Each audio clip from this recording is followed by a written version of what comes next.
Hello guys, welcome to civil talks. तो आज की वीडियो में हम लोग देखेंगे all about hydrographs, their characteristics and when we use the hydrographs and how do we create them, right. तो let's start. Now as you can see, let's suppose this is a area. ये white वाला जो आप देख रहे हो, मान लो ये एक एरिया है and this black solid line, ये जो ब्लैक डार्क लाइन है, मान लीजिए ये एक रिवर है, इसके थ्रू पास हो रही है। आप इजीली देख सकते हैं कि ये एरिया थोड़ा स्लोपी है, ठीक है। Also these are the minor streams, ये माइनर स्ट्रीम्स हैं जिनके थ्रू जितना भी पानी है वो फाइनली इसको कनेक्ट कर रही हैं एंड ये अपना पानी जितना भी है वो इस मेन रिवर में फ्लो करवा रही हैं, ठीक है। Now let's say this river continues, मान लीजिए ये रिवर आपकी फर्दर कंटिन्यू कर रही है, ठीक है। And this point, now as a civil engineer just से कि मान लो यहाँ पे इस पॉइंट पे आपको एक ब्रिज डिज़ाइन करना है। नाउ अगर आपको ब्रिज डिज़ाइन करना है तो ज़रूरी है कि आपको पता हो कि मैक्सिमम डिस्चार्ज इस पॉइंट पे कितना आ रहा है ना। और मैक्सिमम डिस्चार्ज कितना आ रहा है वो आपको कैसे पता चलेगा? For this we will use the hydrograph method. आप देख सकते हैं कि इस एरिया में जितनी भी बारिश होगी, मान लो यहाँ सब जगह बारिश हो रही है, वो इन स्ट्रीम्स के थ्रू फाइनली इस रिवर में जाएगी एंड इस रिवर के थ्रू फाइनली इस एरिया से बाहर जाएगी। इसका मतलब इस रिवर में जितना पानी आ रहा है वो सारा इस एरिया के थ्रू आ रहा है। मतलब इस सारा एरिया में जितना भी पानी होगा वो इस रिवर में जाएगा। देयरफॉर वी विल से कि सारा area is the catchment area या फिर वाटरशेड या फिर बेसिन ऑफ दिस रिवर, ठीक है। This whole area is the catchment area और वाटरशेड और basin of this river. Now चलिए समझते हैं कि जब बारिश होती है तो क्या होता है। जब यहाँ पे दिस पूरे एरिया पे जब बारिश होएगी तो जो ये ज़मीन है, राइट, जब बारिश होएगी तो कुछ पानी ज़मीन के अंदर चला जाएगा। दैट मीन्स इन्फिल्ट्रेशन हो जाएगी, ज़मीन पानी को एब्जॉर्ब कर लेगी। कुछ पानी होगा, मान लो यहाँ छोटे छोटे गड्ढे बने हुए हैं, ठीक है। मान लीजिए यहाँ पे छोटे छोटे गड्ढे बने हुए हैं तो कुछ पानी उन गड्ढों में स्टोर हो जाएगा, ठीक है।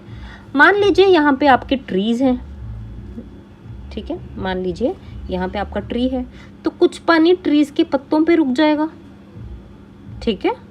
उसको हम बोलेंगे इंटरसेप्शन, राइट। जितना पानी बचेगा आफ्टर दिस ऑल लॉसेस, कुछ पानी नीचे चला जाएगा, कुछ पानी गड्ढों में भर जाएगा, कुछ पानी ट्रीज के पत्तों पे, लीव्स पे स्टोर हो जाएगा। इसके अलावा जितना भी पानी बचेगा वो ओवरफ्लो होके आपका इन स्ट्रीम्स को, कुछ पानी इन स्ट्रीम्स को ज्वाइन कर लेगा और फाइनली रिवर में जाएगा, कुछ पानी डायरेक्ट रिवर में चला जाएगा, ठीक है। और जो ये पानी डायरेक्टली, मतलब पानी के ऊपर, ज़मीन के ऊपर तैरता तैरता आपका पानी डायरेक्ट रिवर को जा रहा है, उसको मैं बोलूँगी overland flow. So this water is called overland flow, right? Now let's see how the hydrograph is made and what it looks like.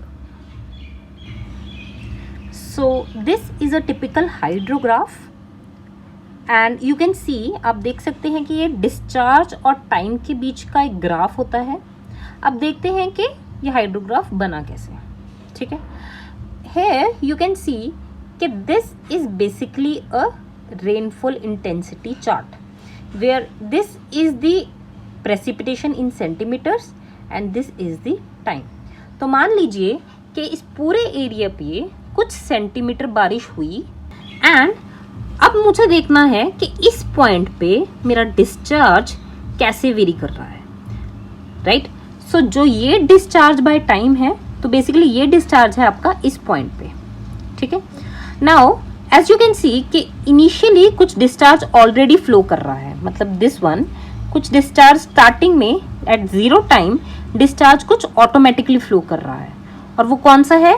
बारिश स्टार्ट होने से पहले ऑलरेडी इस रिवर में कुछ पानी पहले से फ्लो कर रहा होगा, ठीक है। दैट मीन्स जो रिवर में पानी पहले से ही फ्लो कर रहा है that is the initial discharge. उतना डिस्चार्ज तो पहले चल ही रहा है बारिश होने से पहले। अब जैसे ही बारिश होती है उसके बाद क्या होगा, स्टार्टिंग में तो कुछ पानी नीचे जाएगा ज़मीन के नीचे, जैसे मैंने बात की, कुछ पानी पॉन्ड्स के अंदर जाएगा, कुछ पानी ट्रीज के अंदर जाएगा, ठीक है। एंड धीरे धीरे ये पानी यहाँ से आना स्टार्ट होगा एंड फाइनली इसको ज्वाइन करेगा। तो यू कैन सी कि धीरे धीरे ये पानी इंक्रीज होएगा, फाइनली एक पीक आ जाएगी एंड देन ये पानी रिड्यूस होना शुरू हो जाएगा। So this is the hydrograph, जहाँ पे आपको इसका डिस्चार्ज और टाइम का एक ग्राफ दिखेगा एंड इट इज बेसिकली कि इस पॉइंट पे जहाँ पे आपको ब्रिज बनाना है या कोई भी पॉइंट होगा रिवर पे, इस कैचमेंट एरिया पे जब भी बारिश होती है तो उसका यहाँ पे क्या इफेक्ट होता है वो आपको दिखाता है hydrograph. Now let's see the important characteristics of a hydrograph. Now as you can see, जो मैंने बोला आपको इनिशियल कुछ डिस्चार्ज हमेशा रहेगा, तो ये जो डिस्चार्ज होगा, ये इतना discharge, this is called the base flow. तो बेसिकली ये पानी वो है जो ऑलरेडी पहले बारिश होने से पहले आपका रिवर में फ्लो कर रहा था। The next is, you can already see there are two curves, एक इंक्रीज हो रहा है, एक डिक्रीज हो रहा है। तो इसको हम लोग बोलेंगे, this is called the rising limb, या फिर इसको हम कंसेंट्रेशन कर्व भी बोलते हैं, concentration curve. And this decreasing limb, इसको हम बोलते हैं फॉलिंग लिम्ब, या फिर इसको हम बोलते हैं रिसीडिंग लिम्ब। ये पॉइंट आपको पता है, this is the peak.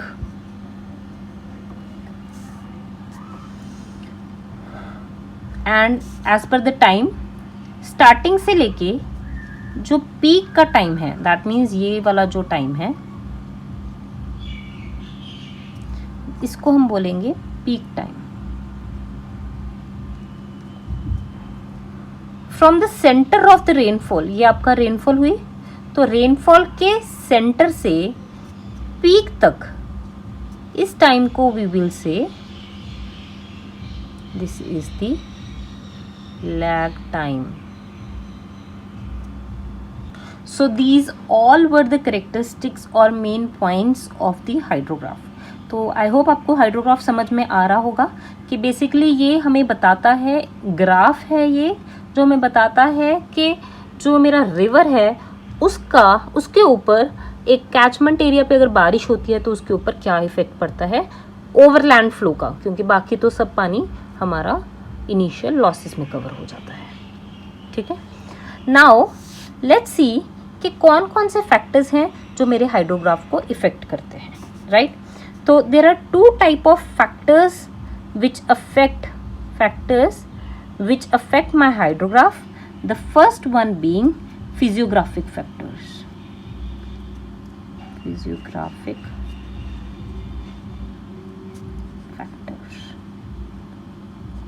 Now physiographic factors में the first one being shape of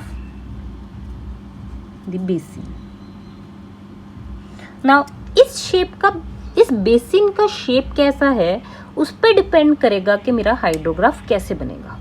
कैसे, चलिए देखते हैं। नाउ लेट्स से कि आपका जो कैचमेंट है एरिया है वो जो आउटलेट है, मतलब यहाँ इसके पास बना हुआ है थोड़ा ब्रॉड और बाद में बना हुआ है नैरो, मतलब कुछ ऐसे, और आपकी स्ट्रीम जा रही है ऐसे। तो होगा क्या, जैसे ही बारिश होगी तो क्योंकि ज़्यादा एरिया मेरा इस पॉइंट के पास में है, इतना सारा एरिया पास में है, ठीक है, तो बहुत जल्दी इसका पानी यहाँ पे आ जाएगा। ठीक है, तो फिर मेरा जो हाइड्रोग्राफ है वो कुछ इस तरीके से बनेगा, मतलब जो मेरी पीक है वो जल्दी आ जाएगी, सेंटर में नहीं होगी, थोड़ी आगे होगी। क्यों? क्योंकि बहुत ज़्यादा एरिया मेरा आउटलेट के पास में है, तो ये जल्दी से जल्दी अपना पानी यहाँ पे भेज देगा इसलिए पीक जल्दी आ जाएगी क्योंकि ज़्यादा एरिया मेरा आउटलेट के पास में है।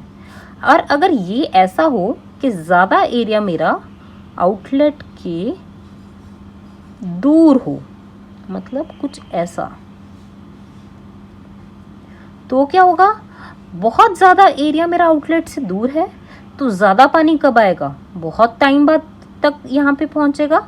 तो मतलब मेरी पीक, मतलब जो मैक्सिमम पानी आएगा वो काफ़ी देर बाद में आएगा। क्लियर? अब देखते हैं कि अगर मेरा एरिया कुछ ऐसा है,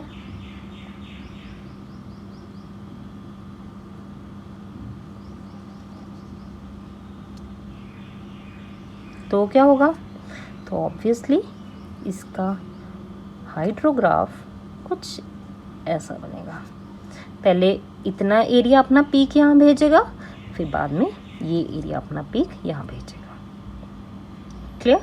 now second physiographic factor is size of the basin.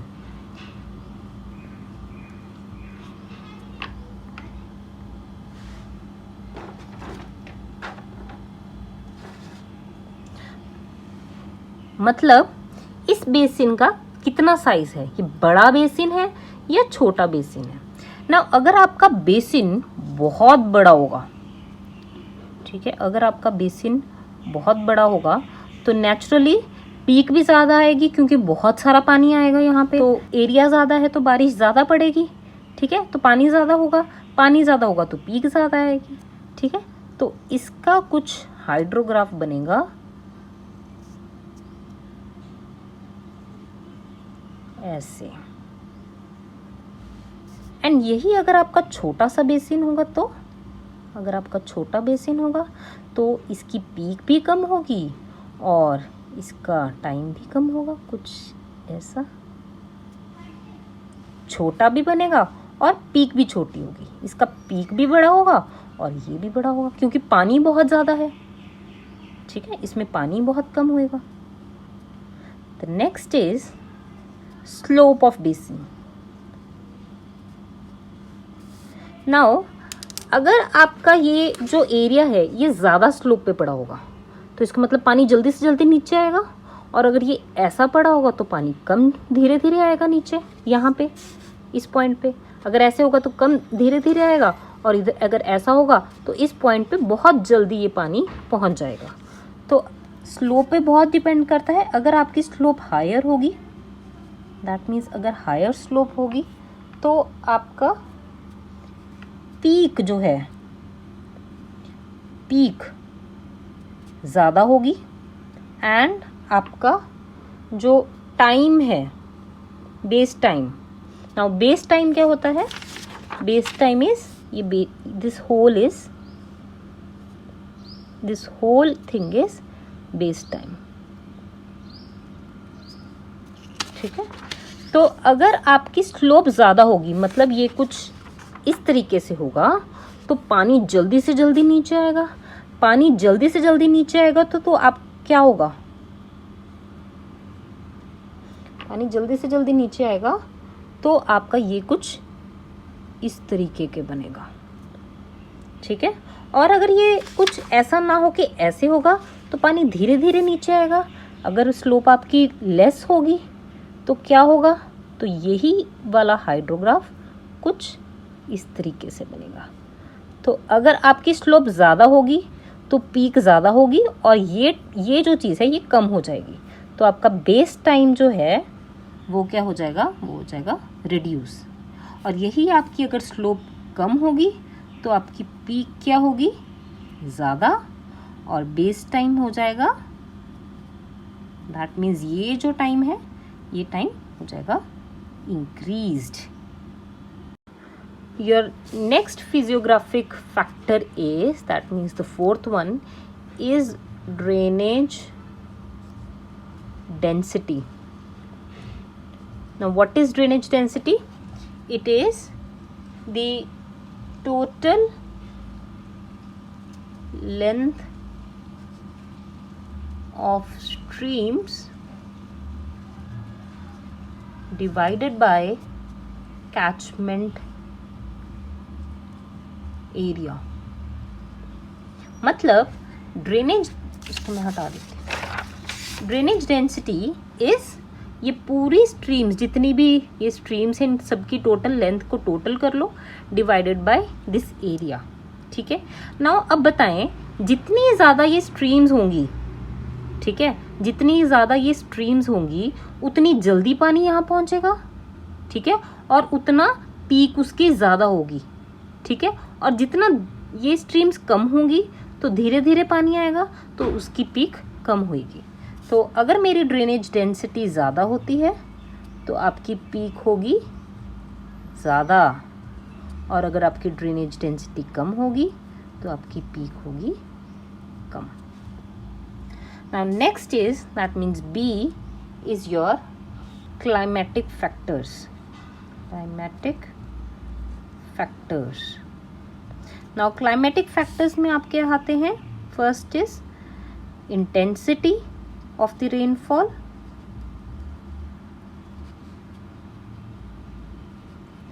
and second is duration of rainfall.